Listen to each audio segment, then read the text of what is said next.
let's jump into the panel. First, I'd like to invite Pedro Santos Vieira, who is partner at 500 Global.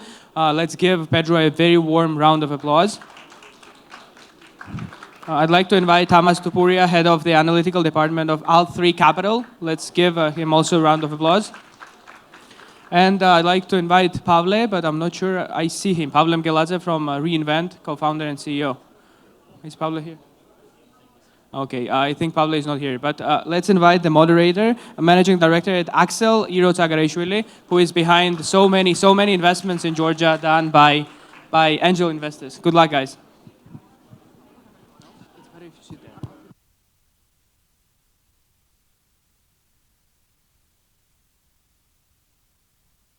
So you can hear us. If any of our panel participants join, they can jump on this in right away. So thank you guys for being here. As we had CityPay IO, and we should be talking about investments and the investment landscape here, I should mention one thing, that I represent Axel, so I've been there already 3 years.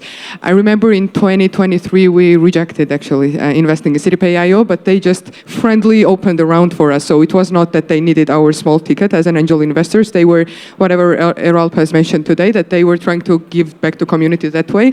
But our members kind of were not really into it because we were not into crypto and Web3 yet, and they didn't have much knowledge. So right now, when Eralp announced very good numbers, I wrote a message in our angel investor chat that, hey guys, that's what is happening now, and everybody's just putting a sad emojis there. So we have missed, not only us, I guess every investor has missed some very good deals in Web3 and crypto because of the reason that there was some point in the industry where we didn't know much and we didn't know if we should have invested there. So it was a big bubble, and we were kind of afraid of that.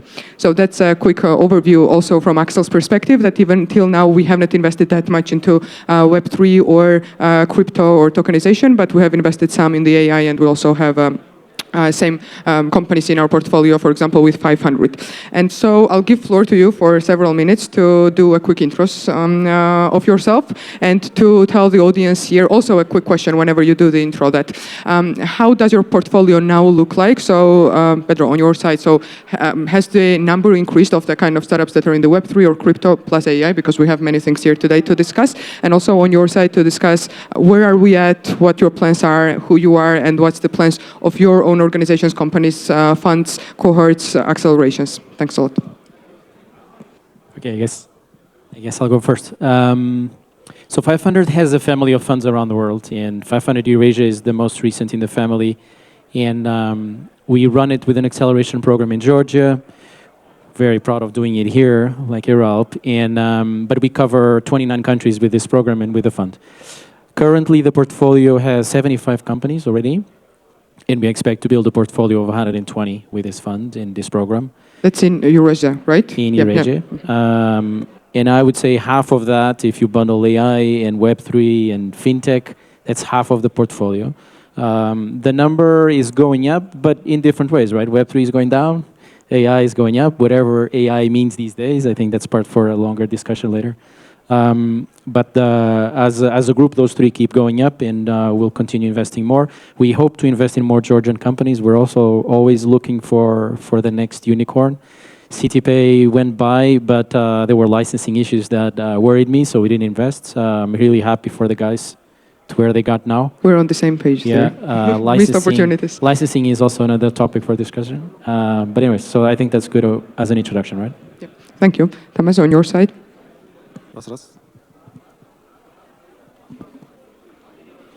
Hello, everyone. Happy to be here. And first of all, I want to say thank you for Mika and all organizers. I know how hard it is to create such kind of event year by year. My name is Tamaz Tupuriia. I am head of research in Alt3 Capital. Alt3 Capital is a hedge fund. We mostly focus currently on DeFi. We have a couple strategies deployed on Ethereum and Solana network. You can find us in Drift Wallet, for example. We had our venture department in 2024, but we shut it down because like you said, it was some kind of VC bubble. At that time, we decided to reopen it at the end of this year or maybe in early 2026. If talking about our portfolio, as I mentioned, we are a crypto fund, so 100% of our portfolio is in crypto space. If we will break it down further, given that we made few deals in 2024, I will say that half of them is in DeFi sphere, half of them in infrastructure. But with our new fund, which we want to open, as I mentioned, we think we will be more focused on consumer apps, on DeFi. We will exclude infrastructure, and I want to give you an idea why we want to do it, because here are the two reasons. First of all, we realize that we have a strong knowledge, we have a strong experience and connection in DeFi, so we can help DeFi startups to grow, make their product better, give them connections, so it will be win-win. And another is that investing in infrastructure in crypto is very hard, because you have to predict how will technology look in 5 years. And it's extremely hard, extremely risky, because I can give you two examples. Satoshi Nakamoto, when he created Bitcoin, he thought it will be something like payment system. But currently, we don't use it like payment system because 10 transactions per second, settlement time, it doesn't work. Vitalik Buterin also created Ethereum with idea that all apps will be used Ethereum, but currently they pivot and they use Ethereum like settlement layer for layer 2s. So if brightest mind cannot predict how will crypto look from technological space, we have no chances. So we decided to look more for consumer apps. May I ask you, in which jurisdictions are you more investing in which countries or which kind of founders? So just to explain a quick of the, maybe let's call it an investment thesis. So were you investing on what stage, how the team should look like, or how the product should look like? To be honest, we don't care about jurisdictions. We don't care about that. We mostly care about product. Like in 2024, we saw a lot of projects, like they don't have anything, only idea. So we realized that it's not a good time to invest. If we are talking what we are looking now, we are looking for product which have market fit, which have clients. And if we see that product have clients, have MVP, we realize that founders have gone through 7 circles of hell. He is fully committed. Because the biggest problem in crypto, I think, is that we still have a lot of founders who are scammy and who don't even have intention to build product. So you don't only have to need strong knowledge about crypto itself, you have to have strategy to distinguish between good projects and bad projects, good founders and bad founders. And how do you do that? That's about the individual due diligence of the founders, so you check their background and see who they are, talk to some other people that they have worked with? It's very hard. We can't give you any formula. You know, investments, it's like art. You can give formula, like you can do it and everything will be fine.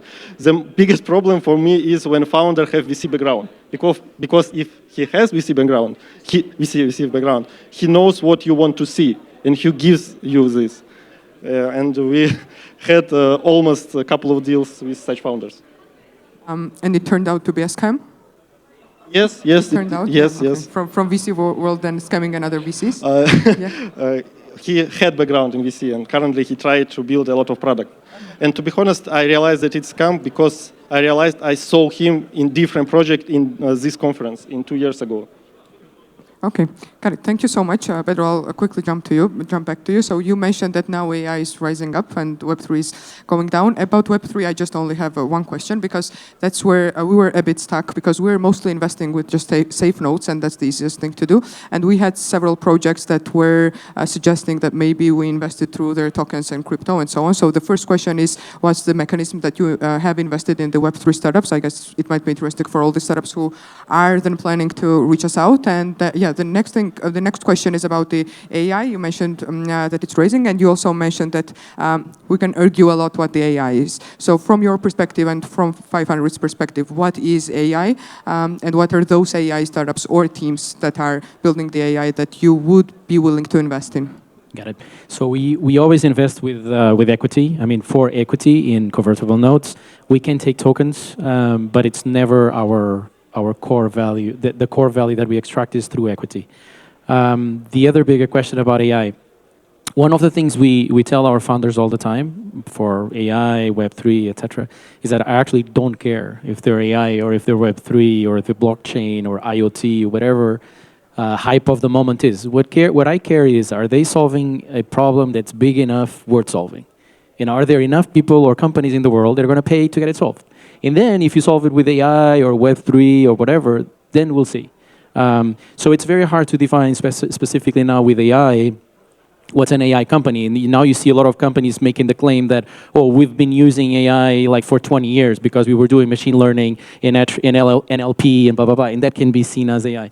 So it doesn't really matter. It's like defining, is a company a pre-seed company or a seed company? It doesn't matter. What matters is the problem they're solving, is it big enough? And the technology that they're using has to be adequate for it. So many people also, 5 years ago, 10 years ago, it was, blockchain hype. And then it's like everyone is using blockchain for everything. But in many cases, you could just solve that with a regular database structure that was like, well done. You didn't need blockchain for that. So we don't care about the technology per se. We care about the problem being solved. And additional question on that, because we have Georgia there mentioned in the title of our panel discussion. So from time to time, the number of Georgian portfolio startups in 500 Eurasia has been decreasing. So I do understand what's the reason behind that, and that's not a surprise, as I'm also in the same ecosystem and talking with the same people every day. But what is that one or maybe two or three things maybe from the government, maybe from the founder side, maybe from other accelerators side that would make you invest in more Georgian startups per se? Not just one or two, but like would make you say that, okay, now the next batch will be for Georgian founders? Yeah, I mean, as a program, we cannot commit to doing a full batch of just Georgian companies. I wish I could. I do understand. But we definitely have been talking to the government for several years now about where we see the gaps to complement what they've already started doing, right? So this program that we have now is central, but we need pipeline. And we know the grant system that JITA had played a crucial role at the inception of the ecosystem, as it's been done in other emerging markets. But sometimes it comes to a point where the grants model has to evolve to something else.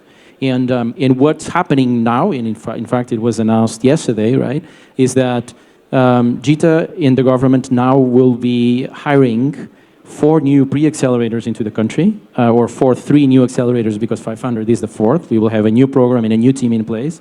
And so we hope that those programs will generate more early stage companies that will grow and mature to a point where they can enter programs like 500 Eurasia, 500 San Francisco, YC, and all of that. Thanks a lot. And Tamaz, I also want to ask you the same thing. What's that one thing? I mean, let's call it a red flag, green flag, because when we were getting ready, we also mentioned that might be a good question to ask for the founders that are here today.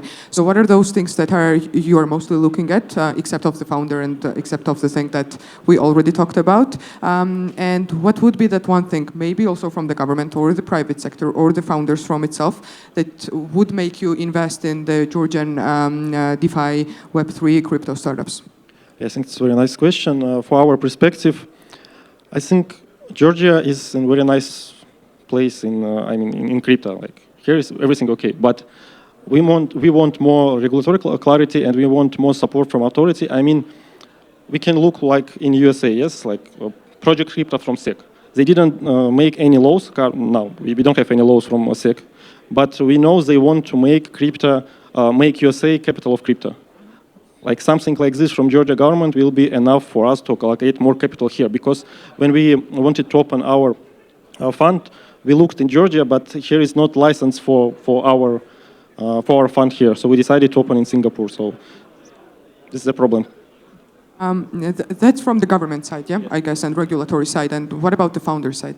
How are they? Because it's not that hard, actually, not to be registered in Georgia at all as a company, because a lot of portfolio startups of Axel, for example, are already Delaware C Corps. And even though the founders are Georgians, we are still investing via convertible notes, like safe notes, from Georgia to Delaware C Corps. Then at some point, money is coming back for the operational things, but still we're investing there. But we've said that, okay, we're mostly investing in Georgian founders. We're not investing, as I mentioned, yet in Web3 and crypto that much, or DeFi, and we're investing more or less like SaaS, B2B products. So what's your perspective on that? Like to take a look at the Georgian founders, what is their one thing that is missing? Because I think that would help a lot of, and I've met a lot of young founders here who are now trying to work their way to the Web3, and that would be a very good advice from them. I think it's nothing missing in Georgian founders. The main point is don't try to, if you catch up with some idea, don't try to prove it with our money. Prove it with your energy, with your money, and when you prove this idea, come to us to scale. I think this is the main point. If you have only idea, it's nothing. I have millions idea, but no one will give me money for just idea. make MVP, try to find couples of customers, and that's it. So are you investing pre-revenue or no? Yes, we can invest pre-revenue, but you have to prove that you have product Yeah, market I do fit. understand. Okay, got it. Pedro, would you like to add anything? I think that it's not just Georgian founders, but many founders in the region, Caucasus, Central Asia, even Eastern Europe. What we need to improve in their skill set is the commercial side. Right now, and this is particularly true in the Web3, in the AI space, is you have a lot of technology looking for a problem to be solved. Not to go back to my previous topic, right? But that is the real need. There's a lot of deep tech talent in the region, and there's a lot of value, arbitrage value for the companies that secure that talent here, and you can build hidden Silicon Valley gems here. But the founding teams need to become better commercially if they want to scale a product and a company out of this region into the global markets. Now then, jumping to that question that I wanted to ask here, who were that kind of founders and who are that kind of founders in your portfolio? So let's do maybe a quick, not a pitch, but tell us a story about, because of the thematics of the conference itself, either from a Web3 crypto space or maybe from AI, as we have many things here, but just to bring us a good example from your portfolio of the kind of team that you invested in and that really, really worked. So today I would say that CDP.io would be something like that if we have invested there, but we have not. So I'll listen to you for those startups that you have. Plus you're investing outside of Georgia too. Yeah, so. Definitely. So I usually say that I don't like to pick between the portfolio because it's like a parent choosing one of the children as the favorite. You cannot. But there is one company that obviously is known, is the best performer in the whole portfolio, and that's Praktika, and it's a Gen AI company. It's a company that's using Gen AI to teach people foreign languages. You can think of it as the next generation Duolingo, where all the education process is led by agents and by AI and not by human tutors. And it's a company that came to our program with zero revenue. One of the exceptions that we brought in as pre-revenue. They had tried a few things in B2B. They had failed at monetizing the product. They joined the program. We invested $100K as usually, and then they went from $0 to 20 million ARR in 18 months. And the magic there, and the reason why we invested initially was, one hand is we recognized, again, the market opportunities there. I mean, if you look at Duolingo, they're kind of a dinosaur, and they're doing amazingly, right? So there's room for more competitors in the space. And then we looked at the founder composition of the founding team, where they had the Gen AI skill set, or the AI skill set, or the deep tech skill set, but also a good combination with the commercial side that I was talking about. And then that third thing, which we really love in our founders, is this ability to learn very fast, test, learn, fail, succeed, and continue, right? And if you talk to them and if you hear them, I mean, they were on stage with me in our last demo day, they always talk about this, that it's something that they picked up in our program, and continuously, relentlessly, they're trying different things, and they're looking for ways to make the product stickier, decrease churn, et cetera, decrease user acquisition costs. So that combination of humble founder that understands and recognizes their gaps, and then does their best to fill in the gaps with trial and error, that's perfect. Did they have already an expertise in the same industry before starting this startup? They had expertise in the tangent space on the education side. They had the tech expertise, and so we had a little bit of that validation already, even if the product was pre-revenue. Thanks a lot. Jumping back to you with the same question, if you can, until we go back to Pavle, because he has to tell us a lot, but just to finalize this one, can you also bring a very good example of the kind of portfolio company, and what was something that made you invest in them, and what was something behind this startup? It's very hard to talk about our venture side, because I said we closed in 20. I can tell about our liquid deal. We invested in Fluid. It's a DeFi protocol in a lot of different blockchains, and they jumped from 0 TVL to 5 billion TVL in 1 year. And the most interesting part about the team is that they can ship very fast. Like their competitors ship only one feature, they already shipped 4 products. And it is the only DeFi protocol which works successfully on Solana and on Ethereum. we don't have any other examples. Oh, thanks a lot. And getting to Pavle, so in Georgian there is a saying of Shemos Revuleps, which means that on the Supra I usually say for those people who are a bit late but still managed to come. So Pavle, what we have been through was mostly about what we're all doing and how our portfolio looks like, or wherever we've invested or worked with companies. If there are any DeFi startups, any Web3 like crypto startups, if you can also bring some kind of percentage from Reinvent's perspective. And let's start with that to shortly also let us know about what you're doing and how your portfolio startups are doing right now. Okay, so apologies everyone for being late. Hopefully you don't kind of force me to drink unspoilably. But to jump straight to the point, so Rainment currently has a portfolio of 53 early stage startups, and we have seen a drastic decline in the blockchain/crypto world since 2021, right? And we've been seeing kind of upkeep over the last, 6 to 8 months. But we kind of try to double down on the founders that have failed many times. So one of the most successful startups that we have currently in the portfolio is actually Devoid. So Devoid is the startup that the same people have actually tried, failed twice, and we actually stuck with them because we like their inputs. And what we generally do is that we try to invest in the founders because we're almost always investing in extremely early stage startups before Pedro and others will jump in. So we try to catch them as early as possible, right? So number one, they never require like crazy capital expenditure, and number two, that's where the most upside is. And the third point is that on the global market, not a lot of institutions are investing in pre-product, pre-revenue, pre-everything startups, right? So that's what the Rainment is trying to do to capitalize on that and try to invest this as early as possible. So basically, whenever we find a good founder, like the competent founder, we don't have a preference other than that. We try to stick with them on multiple iterations. So the example that I brought up, the Devoid, is the third iteration of this team. And when I saw that how team was growing and how competent they were becoming and what skill sets they were acquiring, I actually pushed my partners to stick with them. And like almost overnight, they saw a bit of a success. So the success that I'm mentioning is that we actually reached out to one of the US-based launch pads, and they tried to fundraise $150K for us. So we basically provided with the background and the product and everything. And basically they had like open window of 24 hours where people had to chip in $150K. If you don't succeed to fundraise $150K, all the money goes back to the investors. And if you reach $150K, they give you the money for the product development, right? And we closed $150K in less than 2 minutes.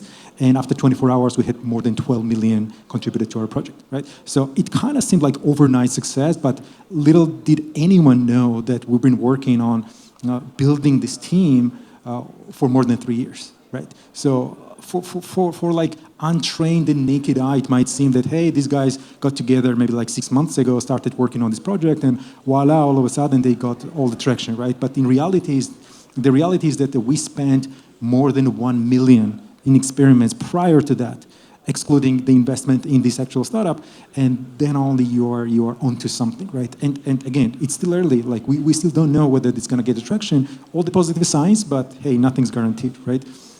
So this is one of the blockchain startups that we have. We're also experimenting some other things. Eventually, I want to find the team that's capable of churning out the blockchain product and split them up into multiple teams. So that actually what Amazon does, right? When they find a winning team, they're splitting up them and let them experiment with small startups. So I think Georgian market is pretty exciting, but it's extremely hard to work on both as an investor side as well as on the startup side because I'm playing both sides, right? But the more technology develops and the more the people grow, it's going to be easier for us to attract the money, ship the products, deliver, and ultimately achieve the results. You said that it's quite hard to work on that kind of products in Georgia, and we have been through that question quickly, that to you too. So what is that one thing, maybe several things, that would make the process for you, as from the startup side and as from the investor side, to make the process of being a blockchain or a DeFi or Web3 founder,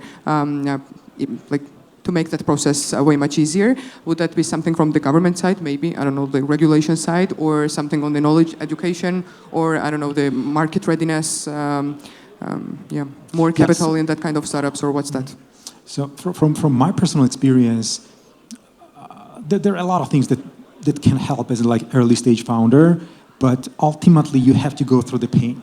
Like there's no avoidance of that, because the reason you have to go through pain is because you don't have an experience. The only thing that teaches you a lot is you making the mistake. You cannot learn from other people's mistakes unless there's an ultimate dumb mistake, right? If you're crossing the road like blindfolded, somebody can learn from that, not to do that, right? But you have to go through the pain of getting rejected and failing your product and trying to build something that you think is incredible, and all of a sudden the market is telling you that you just built a piece of shit that nobody wants, right?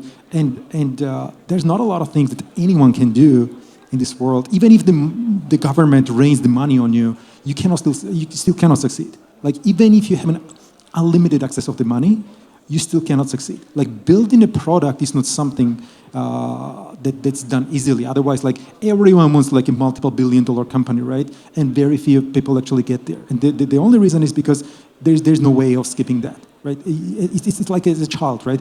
The time has to pass, and you cannot parallel process a lot of things. 2 women cannot deliver 1 child in 4.5 months. It still takes time, and you still have to go through the pain. Even if you get an anesthesia and a lot of like good stuff on a hospital, you still have to go through the labor, and you still have to carry that kid for 9 months or 7 months at the very least if you want to deliver a healthy child, right?